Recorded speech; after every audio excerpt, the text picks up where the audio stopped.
Shalom, selamat pagi. Untuk mendengarkan firman Tuhan, marilah kita berdoa.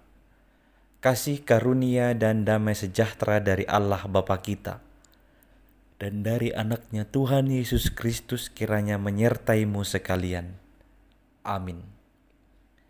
Ayat harian untuk kita pada hari Jumat 16 Desember 2022 tertulis dalam surat 2 Timotius pasal 2 ayat 9.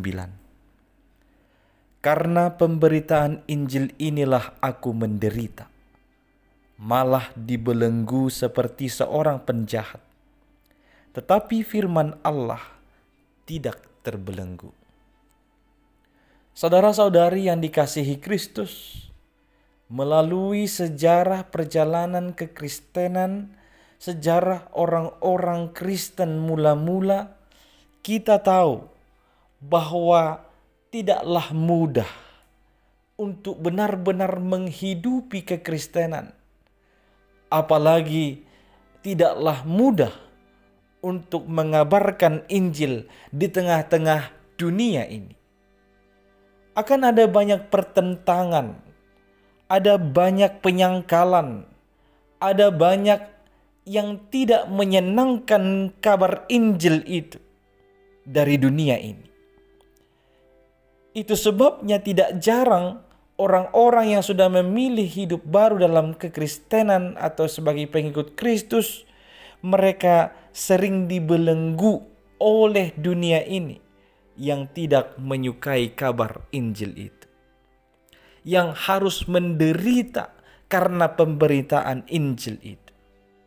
Namun satu hal yang pasti yang dapat kita saksikan dalam sejarah perjalanan kekristenan itu, walaupun harus menderita, walaupun kita harus dibelenggu seperti seorang penjahat, tetapi firman Allah senantiasa dapat leluasa bekerja dan menyatakan kehendak Tuhan di dunia ini.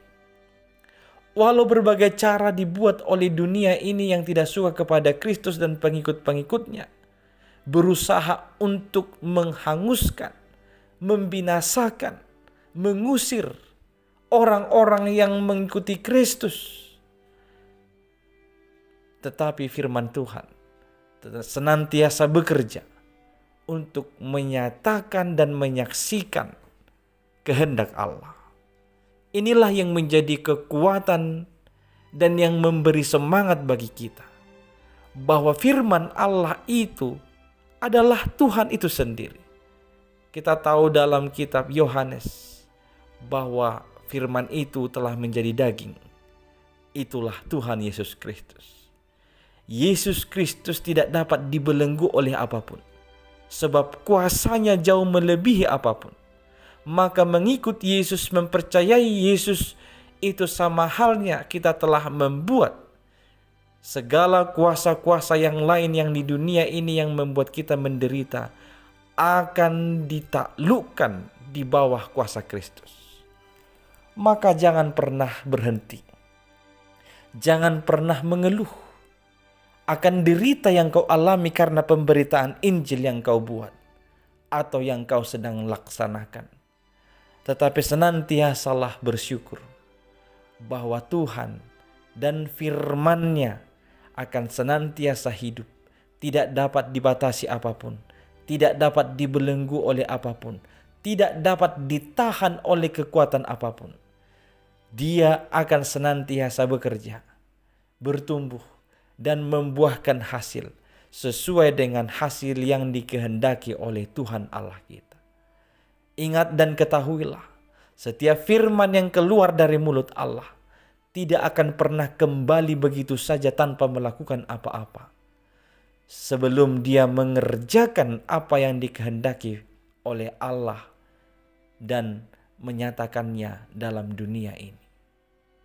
Sekali lagi, biarlah kiranya engkau senantiasa semangat dalam melakukan tugas menyaksikan iman kekristenanmu di dunia ini. Walau harus menderita, engkau tahu bahwa Tuhan senantiasa akan menyatakan dan melaksanakan seluruh firman-Nya. Amin, kita berdoa. Ya Tuhan Allah, kami bersyukur dan kami memuji Engkau yang senantiasa memberkati kami dan senantiasa membuat firman-Mu nyata dan leluasa bekerja untuk melaksanakan kehendak-Mu. Walau kami harus mengalami derita dan dibelenggu bagaikan seorang penjahat, jangan biarkan kami ya Tuhan akhirnya berhenti dan menyerah untuk melakukan kehendak-Mu. Sebab kami percaya Engkau senantiasa bekerja, Engkau senantiasa menyatakan kehendak-Mu dalam hidup kami. Dalam Kristus Yesus kami berdoa. Amin.